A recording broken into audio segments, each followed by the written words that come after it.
నమస్కారం అండి. శ్రీ మాతా ఆస్ట్రాలజీ అభిమానులకు స్వాగతం. నా పేరు నారాయణ పండిట్. మనము ఈరోజు ఒక ముఖ్యమైన విషయాన్ని గురించి తెలుసుకుందాం. ప్రతి వ్యక్తి జీవితంలోనూ వివాహం అనేది చాలా ముఖ్యమైన ఘట్టం. అయితే చాలామందికి వివాహానికి ముందు జీవితం బాగుండకపోవచ్చు. అంటే మంచి డెవలప్మెంట్ ఉండదు. ఒక స్థిరాస్తి కానీ, వస్తు సామాగ్రి కానీ, మంచి జీతం కానీ, మంచి ఆదాయం కానీ లభించకపోయే అవకాశం ఉంటుంది. అందరికీ ఉండదు, కొంతమందికి వారి జాతకంలో దాన్ని బట్టి వివాహానికి ముందు కొంతమందికి బాగుండదు. వివాహం అయిన తర్వాత క్రమక్రమంగా ఒకేసారి కాదు కానీ స్టెప్ బై స్టెప్ డెవలప్మెంట్ అవుతారు. దీనికి కారణము మనకు జాతకంలో ఎలా గుర్తించాలి? ఇక్కడ వివాహం అయిన తర్వాత అంటే భార్య ద్వారా కాదు, వివాహం జరిగిన తర్వాత అతనికి యోగించే అవకాశాలు ఉంటాయని మనకు జాతకం చూపిస్తుంది.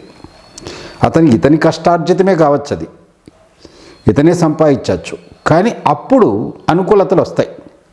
ఉద్యోగంలో మంచి ఉద్యోగం రావడము, ఉన్నతమైన స్థాయికి వెళ్ళడం కానీ, లేదా వ్యాపారంలో బాగా జరగడము, ధనాదాయం బాగా పెరగడము, సౌకర్యాలు పెరగడము, సొంత గృహాలు ఏర్పాటు చేసుకోవడము, నట్రా కొనుక్కోవడము, సంతోషకరమైన జీవితం అనేది వివాహం తర్వాత కొంతమందికి ఉంటుంది. కొంతమందికి వివాహానికి ముందు బాగుంటుంది, వివాహం తర్వాత వాళ్ళు చాలా ఇబ్బందులు పడతారు. ఇలాంటి విషయాన్ని జాతకంలో ఎలా గుర్తించాలి? మీకు ఈ వీడియోలో దాన్ని ఎలా గుర్తించాలో క్షుణ్ణంగా చెప్తాను. జాగ్రత్తగా మీరు గమనించండి. మీరు ఒక్క తూరిక మీకు అర్థం కాకపోతే ఇదే వీడియోను పదే చూడండి, ఖచ్చితంగా అర్థమవుతుంది. అర్థం కానిదంటూ ఏం లేదు. చాలా సులభంగా మీకు అర్థమయ్యే విధంగా చెప్తాను నేను. ఇప్పుడు మనము జాతకంలోకి వెళ్దాం. దీనికి గ్రహస్థితులు ఎలా ఉండాలంటే, భాగ్యాధిపతి అంటే లగ్నం నుండి మనకు భాగ్యస్థానం ఏదవుతుందో ఆ భాగ్యస్థానాధిపతి 7వ భావాన్ని చూడాలి, లేదా 7వ భావంలో ఉండాలి. ఇది ఒక కారణం కదా. తరువాత సప్తమాధిపతి భాగ్యాధిపతితో కలిసైనా ఉండాలి, లేదా సప్తమాధిపతి భాగ్యంలో అయినా ఉండాలి. ఇది 2వ కారణం. తర్వాత భాగ్యాధిపతిని సప్తమాధిపతి చూస్తూ ఉండాలి. చూడడము అంటే ఇక్కడ ఒకటి గమనించాలి. మనకు భాగ్యం అనేది ఏ లగ్నానికైనా శుభత్వాన్ని ఇచ్చేది. సప్తమం అన్ని లగ్నాలకు పాపస్థానమే. కాబట్టి సప్తమాధిపతిని భాగ్యాధిపతి చూస్తున్నప్పుడు భాగ్యాధిపతి తక్కువ డిగ్రీల్లో ఉండాలి, సప్తమాధిపతి ఎక్కువ డిగ్రీల్లో ఉంటే ఇది వర్తిస్తుంది. అప్పుడు సప్తమాధిపతిని భాగ్యాధిపతి శుభపరుస్తాడు కాబట్టి. లేదా సప్తమాధిపతి భాగ్యాధిపతి కలిసినా ఎక్కడ కలిసినా అక్కడ కూడా భాగ్యాధిపతి తక్కువ డిగ్రీలో ఉండాలి, సప్తమాధిపతి ఎక్కువ డిగ్రీలో ఉండాలి.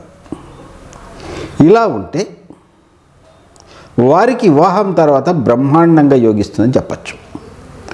వివాహం తర్వాత ఒక్కొక్కటిగా సౌకర్యాలు పెరుగుతాయి, ఆస్తులు సంపాదిస్తారు, ధనాదాయం పెరుగుతుంది, సంతోషకరమైన జీవితం గడుపుతారు, హ్యాపీగా ఉంటుంది.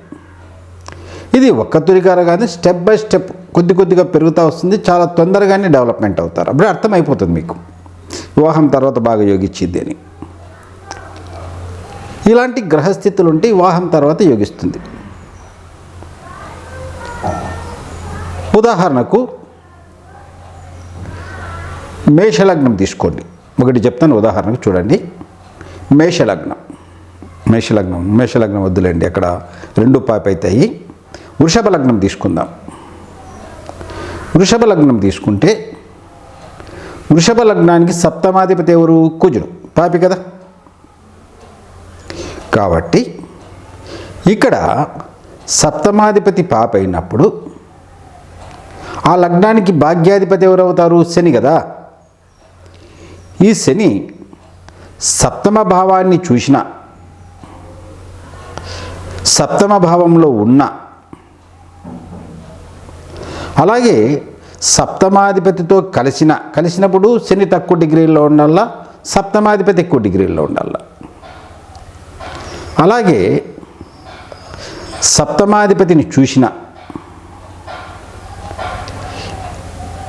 ఈ విధంగా ఏ విధంగా అయినా భాగ్యాధిపతికి సప్తమాధిపతితో సంబంధం ఏర్పడితే మంచిగా వారు వివాహం తర్వాత బ్రహ్మాండంగా అభివృద్ధి చెందుతారు అని చెప్పచ్చు. ఇప్పుడు మేషలగ్నం తీసుకుందాం. ఇది కొంచెం క్రిటికల్ మేషలగ్నం. ఎందుకంటే సప్తమాధిపతి పాపే కదా. తర్వాత భాగ్యాధిపతి గురువు శుభుడే, సప్తమాధిపతి శుక్రుడు అవుతాడు. ఇక్కడ మీకు డౌటు, సప్తమాధిపతి శుక్రుడు కదా, నైసర్గిక శుభుడికి బాగానే ఉంటాడు కదా అనుకోవచ్చు. ఇది మనకు సంబంధం లేదు. నైసర్గిక శుభుడైతే మంచిదే, కానీ ఆధిపత్య పాపే సప్తమాధిపతి. కాబట్టి మేషలగ్నానికి కూడా అంతే. భాగ్యస్థానాధిపతి అయిన గురువు సప్తమంలో ఉండాలి, లేదా సప్తమాన్ని చూడాలి, లేదా సప్తమాధిపతితో కలిసి ఉండాలి. తక్కువ డిగ్రీలో గురువు ఉండాలి, ఎక్కువ డిగ్రీలో శుక్రుడు ఉండాలి, లేదా సప్తమాధిపతిని చూడబడుతూ ఉండాలి.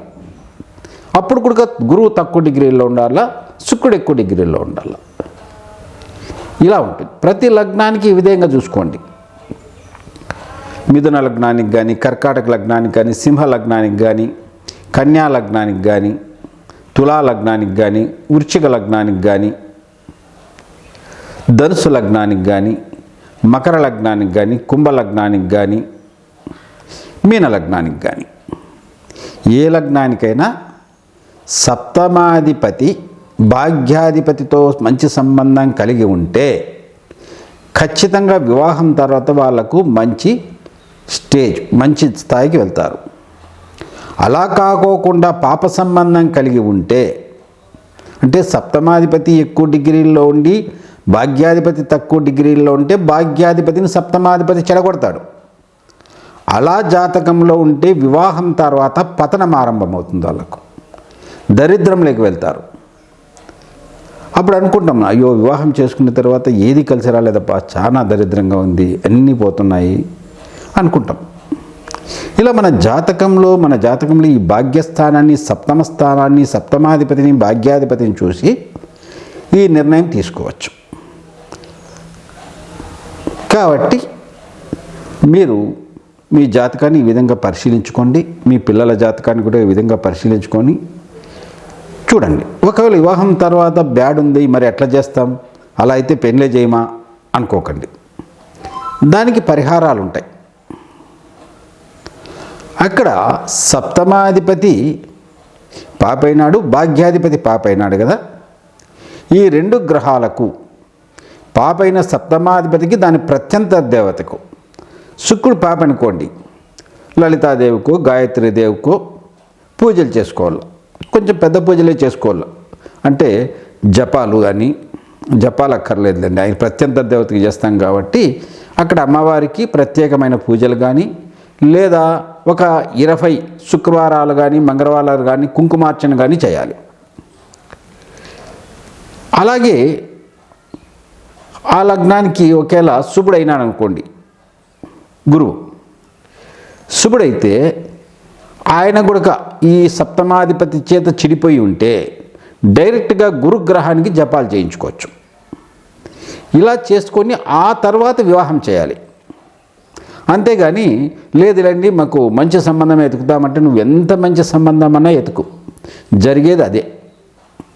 ఇక్కడ నువ్వెంత తెలివైన వానివి, ఎంత బాగా ఎతుకుతావు, ఎంత బాగా చూస్తావు అనేది సంబంధం లేదు. విధిరాత ఎలా ఉంటే అలాగే జరుగుతుంది. ఆ రాతను తప్పించుకోవాలంటే పూజలు చేసుకోవాలి. చేసుకుంటే అందులో 50% తప్పవుతుంది. మరీ దరిద్రానికి వెళ్ళకోకుండా కొంత బాగుంటుంది.